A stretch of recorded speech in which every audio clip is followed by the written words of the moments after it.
उत्तराखंड के सीमांत जनपद चमोली के खनसर क्षेत्र में 17 अक्टूबर को निकाली गई जन चेतना रैली और समुदाय विशेष को 31 दिसंबर तक क्षेत्र छोड़ने के अल्टीमेटम ने हड़कंप मचा दिया है। वहीं 20 अक्टूबर को AIMIM अध्यक्ष असदुद्दीन ओवैसी ने हैदराबाद में बैठकर चमोली जनपद की घटना पर सरकार को कटघरे में खड़ा करने का काम किया। असदुद्दीन ओवैसी ने ट्वीट किया कि मुसलमान को अछूत बना दिया गया है, जिसके तहत 15 मुसलमान व्यापारियों का बहिष्कार किया जा रहा है। साथ ही जो मुसलमान को रखेंगे उन पर भी जुर्माना लगेगा।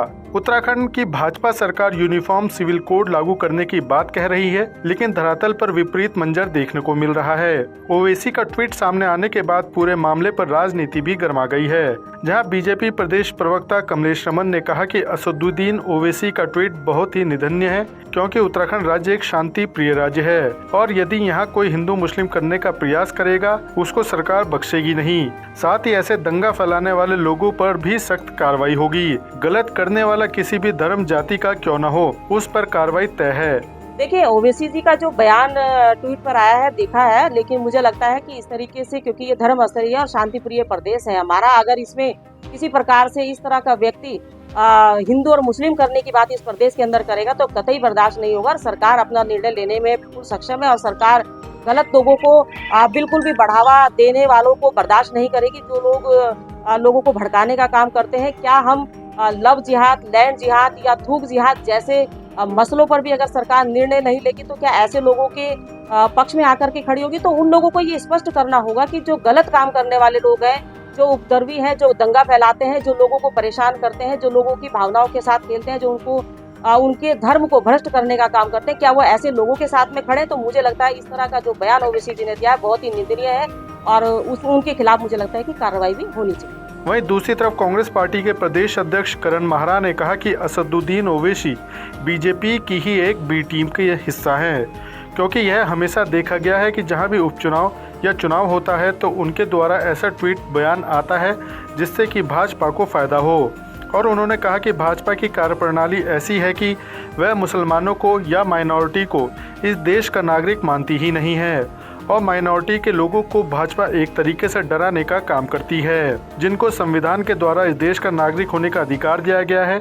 और जब उत्तराखंड में उपचुनाव होना है, ऐसे में असदुद्दीन ओवैसी का ट्वीट आना यह स्पष्ट करता है कि वह बीजेपी पार्टी की ही बी टीम है।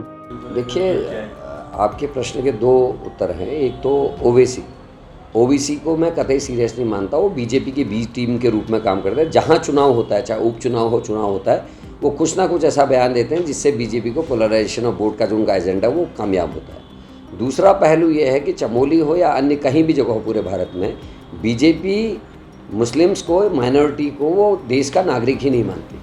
उनका कार्य करने का तरीका, उनका बात करने का तरीका हमेशा ऐसा रहता है जिससे जो हमारे देश के नागरिक हैं उनमें एक भय पैदा होता है और बीजेपी उस भय का लाभ उठाती है वोट के रूप में, ताकि लोगों का ध्यान विकास से हट जाए, अन्य मुद्दों से हट जाए, जो लोगों से जुड़े मुद्दे उनसे हट जाए। और बीजेपी वही करती है। संविधान के तहत जो प्रदत्त अधिकार एक नागरिक को हैं, उनको तोड़ने मरोड़ने, उनका हनन करने का काम भारतीय जनता पार्टी और उसकी सरकारें लगातार करती रही हैं। वही उत्तराखंड में भी हो रहा है। लेकिन ओवैसी जी का ऐसे समय में ये बयान आना, जब हमारे यहाँ उपचुनाव है, निश्चित ही इस ओर को इंगित करता है कि बीजेपी की बी टीम के रूप में काम करते हैं। मेरी जो भावना है वो पुष्ट हुई है इससे। उत्तराखंड प्रदेश में सरकार सामान्य नागरिक संहिता लागू करने की तैयारी कर रही है, लेकिन उससे पहले ही चमोली जनपद की घटना ने जिला प्रशासन से लेकर शासन तक के हाथ पांव फुलाने का काम किया है। 17 अक्टूबर को निकाली गई जन चेतना रैली में जमकर समुदाय विशेष के खिलाफ नारेबाजी की गई। वहीं 16 अक्टूबर को लिखे गए ज्ञापन में भी समुदाय विशेष को 31 दिसंबर तक क्षेत्र खाली करने की बात कही गई है, लेकिन हंगामा होने के बाद अब व्यापार मंडल ने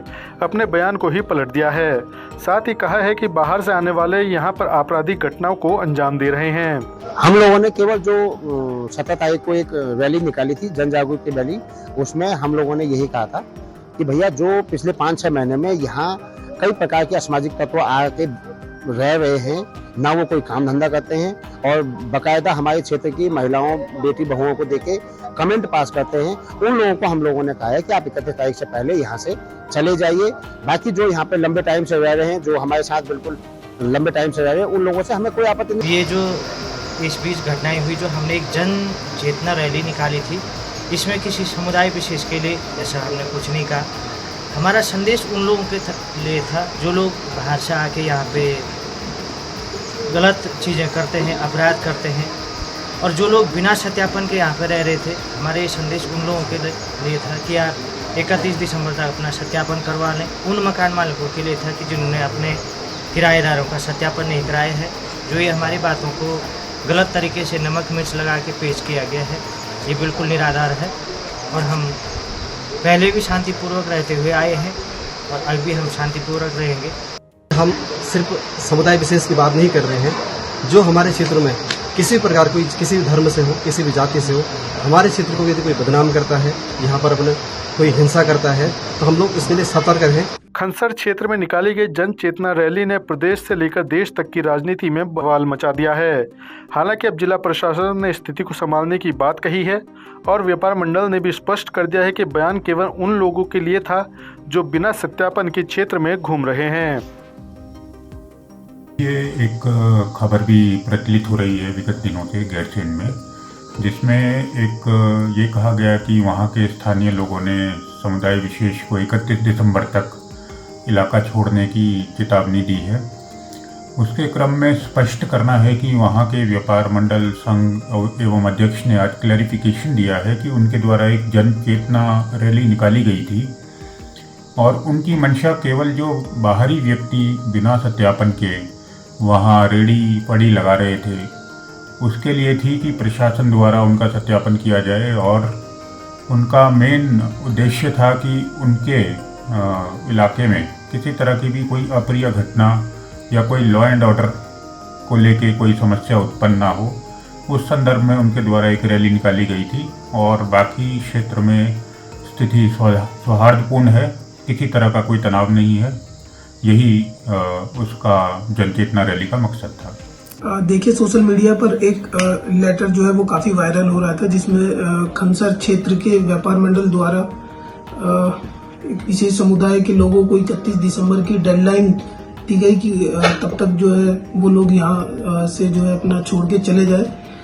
उसी पत्र की जब जांच की गई, उसी के क्रम में जो है आज व्यापार मंडल के जो अध्यक्ष हैं खनसर क्षेत्र के एवं जो अन्य पदाधिकारी हैं उनके साथ थाना गैरसैंण की पुलिस के द्वारा मीटिंग की गई। उक्त मीटिंग में उनके द्वारा स्पष्ट रूप से कहा गया कि उन्होंने ऐसे कोई भी प्रस्ताव पारित नहीं किए गए हैं उनके द्वारा। उनका सिर्फ यही कहना है कि पुलिस द्वारा जो बाहर के लोग, संदिग्ध लोग आते हैं उस क्षेत्र में उनका लगातार सत्यापन कराया जाए। तो उसी के क्रम में जो है जनपद चमोली पुलिस द्वारा पूर्व में भी और आगे भी हम जो बाहर के जो संदिग्ध लोग हैं उनके सत्यापन की कार्रवाई करेंगे, और जो अगर कोई असामाजिक तत्व आता है तो उसके खिलाफ जो भी लीगल कार्रवाई होगी वो पुलिस द्वारा की जाएगी।